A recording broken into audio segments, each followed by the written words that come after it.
I'm currently working in a small-town factory. I started working there when I was 15, and it's been 10 years now.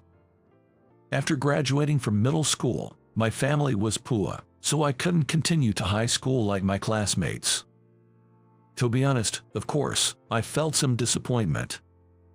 I enjoyed my school life up to middle school, and I was certainly anxious about not being able to have the same life as everyone else. But what kept me going, even though I started working right after middle school, were my frail but kind mother and my adoring younger brother and sister. Then there were the bright and funny older guys at the factory. Thanks to the people I've been blessed with, I've been able to overcome the challenges in my life.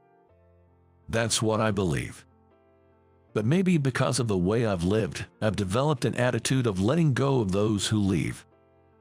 When my father left during my elementary school years, and when my friends excluded me because I couldn't keep up with their high school discussions, there's no point in chasing after them. Instead, I decided to cherish the people who are around me. That's how I came to think. But there was just one person who changed my way of thinking. She's Emily, my girlfriend, whom I've been dating for 3 years. Emily's family is wealthy, unlike mine. She went to college and now works as an office lady in a major company in the city. In other words, we're a couple with a financial gap. Despite that, Emily treats me as an equal, and the time I spend with her is genuinely joyful. I can't imagine a life without Emily. That's why I've come to want to marry Emily and start a family.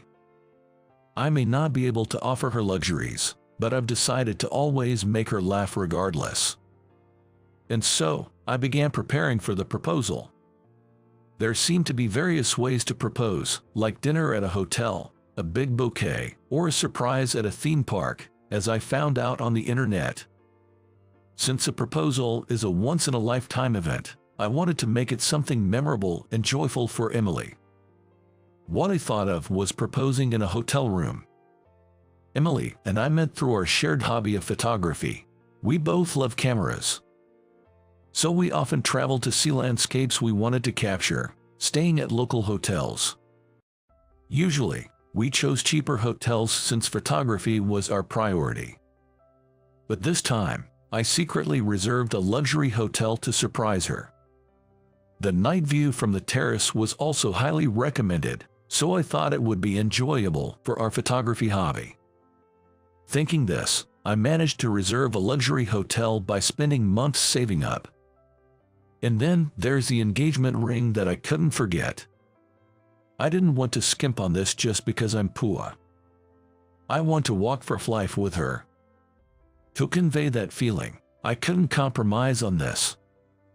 It was my first time proposing, so I was nervous about everything. But somehow, I managed to prepare everything by the day of the proposal.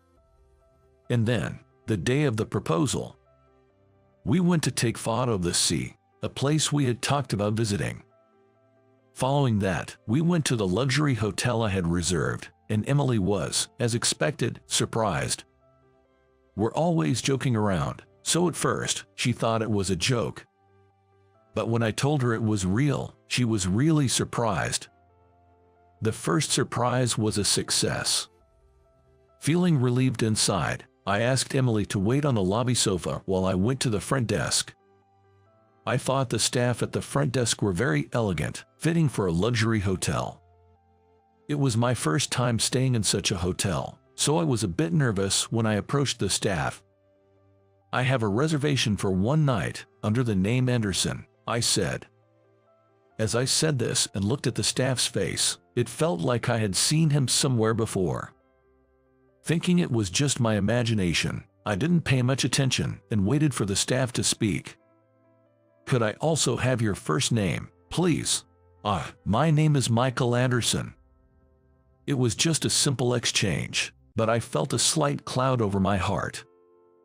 For some reason, I couldn't explain this unpleasant feeling. I've experienced it somewhere before.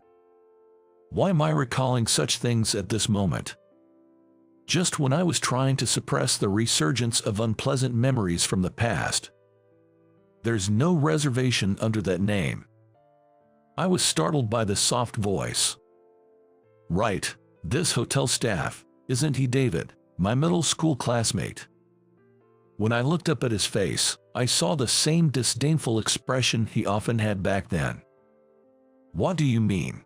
I'm sure I made the reservation over the phone." I tried hard to keep my voice steady as I said that. I showed the confirmation email for the reservation. But he replied, "Reservation? We don't have any record of it here. Maybe it was canceled." I had no memory of canceling it, and I hadn't received any notification to that effect. I was sure I had been sabotaged. I never thought that David would be working in this hotel. David and I went to the same middle school and were in the same soccer team. I was poor and not smart, but I was good and passionate about sports. I think I really tried my best back then, even getting to play in games with the older grades. But David probably didn't like that. He started by hiding my stuff and spread rumors about me to other team members, ostracizing me. I had other friends outside of the team, and as long as I could play soccer, I was okay. I tried not to let it bother me, but the truth is, it was really tough. Being ridiculed as poor every day and having my place taken away from me. Even though it's been over 10 years and the memories have faded, to meet him here, on such an important day. But my situation is none of David's concern. He would probably just find it amusing to mess with me. So I thought it best not to show my emotions and just ignore him. "Maybe I made a mistake and canceled it. Can I please reserve a room now, whatever you have available?" I said this, trying to keep calm. But he bluntly said, "Unfortunately, we're fully booked." I see. I thought it was over. He definitely wasn't going to let me stay at this hotel. Emily was waiting, and it might be quicker to look for another hotel than to cause a scene here. I was really disappointed because it was such a beautiful hotel with a view she would have loved. Just as I was about to give up and turn away from the front desk, David said this. "A poor guy like you, staying here? No way. Know your place." He said it in a very low voice, so no one else could hear, but it reached my ears clearly. "David," I was about to lose my patience, but then he said, "Go ahead, embarrass yourself, and get dumped by your girl." That brought me back to my senses. Emily is waiting, so I need to get back to her. Forget about David. When I returned to the sofa, Emily noticed and said, "What's wrong? Are you okay?" I might have taken longer than usual, and perhaps my expression was dark. But I couldn't let her worry in a place like this. I forced a smile and said, "Sorry, they told me my reservation wasn't made. We'll find another place to stay. I'm really sorry." I apologized while trying to act cheerful and not worry her. "Really? That's okay. I'll help look for a place too." Emily was definitely surprised, but in times like these, she never gets angry or loses her composure. She's the type of woman who enjoys any situation. But still, I was causing her trouble. Eager to find a place to stay as soon as possible, I called various nearby accommodations. But, since it was a long holiday weekend, everywhere was fully booked. The only place with an available reservation was a small, privately run inn Emily found, quite a bit further up in the mountains. Although my plan for a luxury hotel stay had fallen through, we couldn't just sleep outside. Emily and I decided to head to that inn. When we arrived at the inn, it was older than I expected. But once inside, it was clean and seemed like a nice place. "We've been expecting you," an elderly lady greeted us, and I felt a warm and cozy feeling. The contrast with the unpleasant experience at the hotel with David might have contributed to the relief I felt. "I'm Michael, the one who called earlier. I'm sorry for the sudden request." She replied, No, our guests are always welcome," and she immediately showed us to our room. The room turned out to be a spacious special room, Quite wonderful. Is it okay for us to have such a large room, especially since we came so suddenly? The elderly lady smiled and said, yes, of course. It was different from a luxury hotel, but a charming inn in the mountains. The view from there was really beautiful. It's so healing to be surrounded by nature like this, especially after being in the hustle and bustle of the city all the time. Emily seemed to feel the same way. Just when I thought everything turned out fine and we were lucky to find such a nice inn, I heard some commotion outside our room and went to check. There was a water leak in the ceiling of the room next door, and the innkeeper and other ladies were bustling about, trying to fix it. Can I help with anything? The staff seemed to be all women, so with my height, I'd probably be more effective in handling the ceiling repairs. Plus, I'm used to this kind of work for my job. But you're our guest. We can have you doing this. They hesitated, but I insisted. I want to make up for the sudden trouble, and took a bucket from them. Then we'll gladly accept your help. The building was old but well maintained, so these things happen. While I was helping, Emily was saying to the elderly lady, don't overdo it, sit down and rest. Her friendly and caring nature towards someone she just met was so like her. It made me smile. After the emergency repairs, we had dinner in our room. The meal, full of mountain delicacies, was truly delicious. If we had stayed as planned in the hotel, we would have been in a fancy restaurant by now, but by then, I had a feeling. Maybe this homely atmosphere suited Emily and me better. While I do aspire to luxury, this warm and cozy feeling is what makes us comfortable, and it's the kind of home life I want to build. Thinking this, I started to feel that proposing in this inn might be the best thing. During the meal, the elderly lady kept bringing dish after dish. Way too much for 2 people to finish. We can't eat anymore, Emily said, and the lady laughed, apologizing. Oh dear, I'm sorry. If you can't finish, I'll prepare some containers so you can take it home. Her words added even more warmth to the atmosphere. After dinner, as I gazed out of the window at the scenery from our room, I finally managed to say these words. I love the warm atmosphere when I'm with you, Emily. I want to keep walking this path together, always. Will you marry me? It was a true feeling that I could express because it wasn't in a luxury hotel, but in this place. If I had proposed in the hotel, I might have been too nervous to truly imprint this important moment in my heart. I feel the same way. I want to be with you forever, Emily said with a smile, accepting the ring. It's kind of embarrassing, huh? Just as we were talking, the sliding door opened, and we were startled. When we looked over, congratulations on your engagement, the female staff said, and the elderly lady was standing formally, clapping for us. Grandma, you were listening, Emily exclaimed in surprise, and then something unbelievable happened.